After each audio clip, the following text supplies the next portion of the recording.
अर्पिता की शादी राकेश से तय होती है, जो एक सरकारी नौकरी करता था। अरे चाची, अर्पिता इतनी सुंदर, पढ़ी लिखी और मॉडर्न लड़की है, फिर कहाँ आप इसकी शादी ऐसे घर में कर रही हैं? अरे लड़का सरकारी नौकरी करता है, इंजीनियर है, खूब कमाता है, खूब मेहनत की है लड़के ने इस नौकरी के लिए। अर्पिता भी राकेश को पसंद नहीं करती थी, लेकिन पिता ने हाँ कर दिया तो शादी के लिए मन मारकर तैयारी कर रही थी।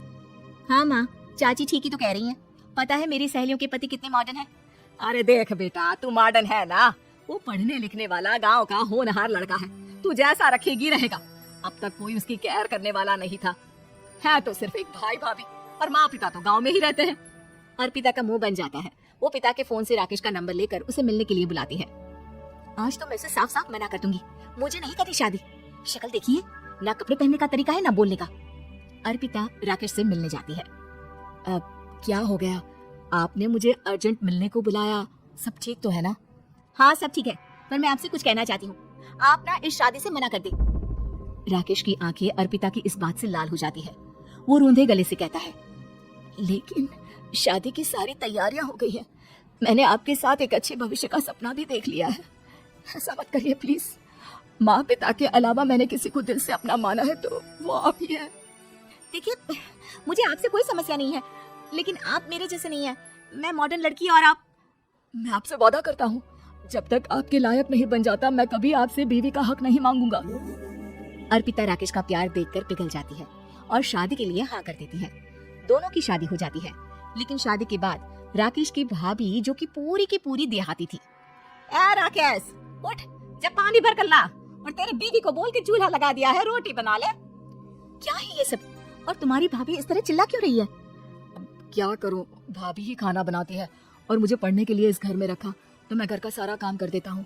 अब तुम आ गई हो, अपने तरीके से देख लो। ये मकान तो तुम्हारे पापा ने बनवाया था ना शहर में, ताकि बेटा पढ़ाई कर सके। हाँ, पर भाभी ही पूरे घर में रहती है। ठीक है, देखो अब। अर्पिता बाहर जाती है। सूट पहनी अर्पिता को देखकर जेठानी का पारा हाई हो जाता है। ए शहर की हीरोइन, यहाँ ना चलेगा ये सब, समझी?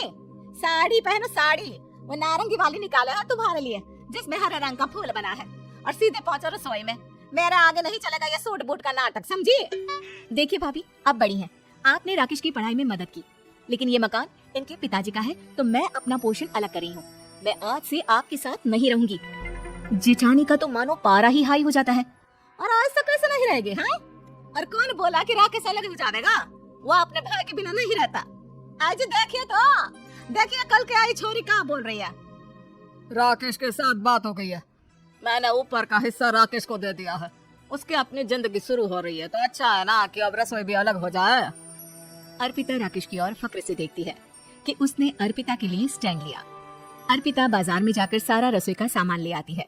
पिता के दिए सामान से घर सजाती है और अपने तरीके से पूरे घर की सजावट करती है। शाम को राकेश ऑफिस से आता है। कुर्ता पजामे में राकेश को देखकर, अरे ये क्या पहना है?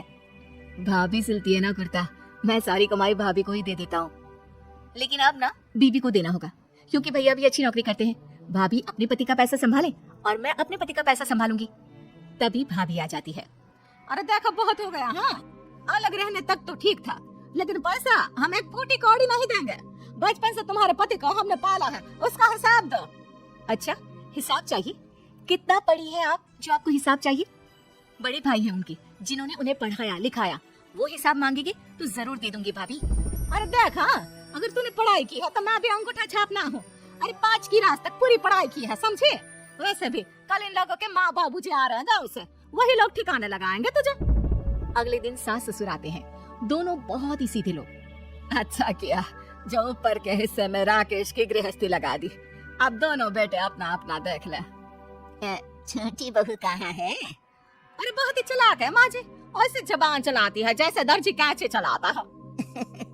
वैसे बहू तुम भी कम नहीं थी। और सुनाओ।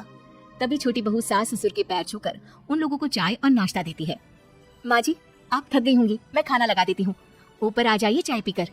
अरे बस बस, यही रहेंगे वहाँ, क्योंकि बड़ी बहू मैं हूँ। हमेशा से इनके माँ बाबू जी मेरे पास ही आए हैं। चलिए माँ जी, आप ना किचन में खाना बनाइए, मैं जरा बाजार होकर आती हूँ, और फिर साथ में खाना खाते हैं। जेठानी बाजार निकल जाती है और सास ससुर बेचारे घर पर अकेले। फिर दोपहर को, माँ जी, मैंने आप सभी के लिए खाना बनाया है। माना मैं छोटी हूँ, लेकिन अच्छा लगेगा अगर आप लोग मेरे साथ रहे। वैसे भी यहाँ है कौन बेटा, चलो ऊपर राकेश के पास ही चलते हैं। सास ससुर दोपहर का खाना खाकर वहीं आराम करने लगते हैं कि जेठानी आ जाती है। अरे वाह, ये तो वही बात हुई ना, कल की आई को पूरा परिवार और हम अकेले के अकेले। भाभी देखिए, परिवार में प्यार से रहा जाता है, ना कि चालाकी से। अम्मा खाना कैसे बनाती, पहले ही गांव से थक कर आई है। हाय रे दया, तो मैं का बाजार से ऐस करके आ रही हूँ। अरे भूख के मारे मेरा सर दर्द हो रहा है, पर यहाँ मेरी फिक्र कौन करेगा। अरे तो किचन में खाना है, लगा देती हूँ मैं। भाभी बड़ी बैठकर खाना खाती है और शाम को जब राकेश घर आता है। अरे राकेश, तू तो पूरा हीरो लग रहा है इन कपड़ों में। ऐसे कपड़े पहले क्यों नहीं पहनता था? राकेश बीवी की तरफ देखता है और फिर कहता है, माँ पहले पहनाने वाली नहीं थी ना। हाँ हाँ, और हम जो हाथ से सिल सिल कर कुर्ता पहनाते थे उसका काम। अरे तुम्हारे भैया तो आज भी पहन रहे हैं। तभी अर्पिता सास के लिए कपड़े और ससुर के लिए शर्ट पैंट लाकर देती है। उन लोगों को फ्रिज से ठंडा पानी और टीवी में फिल्म दिखाती है। अरे कब से इनको बोल रहे हैं कि फ्रिज वाले आओ, लेकिन ये है कि मानत ही ना है। बहू अब तो तुम ही समझाओ ससुर जी को। नहीं पापा, आप फ्रिज मत लीजिए। अरे वाह रे छोटे, खुद फ्रिज का ऐसे का मजा ले, और इनकी माँ के पास फ्रिज भी ना हो। अरे देखा पिताजी, देखा माँ जी कब बोल रही है। अरे उसकी पूरी बात तो सुन लूं कि वो क्या बोल रही है। वो इसलिए क्योंकि अब माँ जी और पापा यही रहेंगे मेरे पास।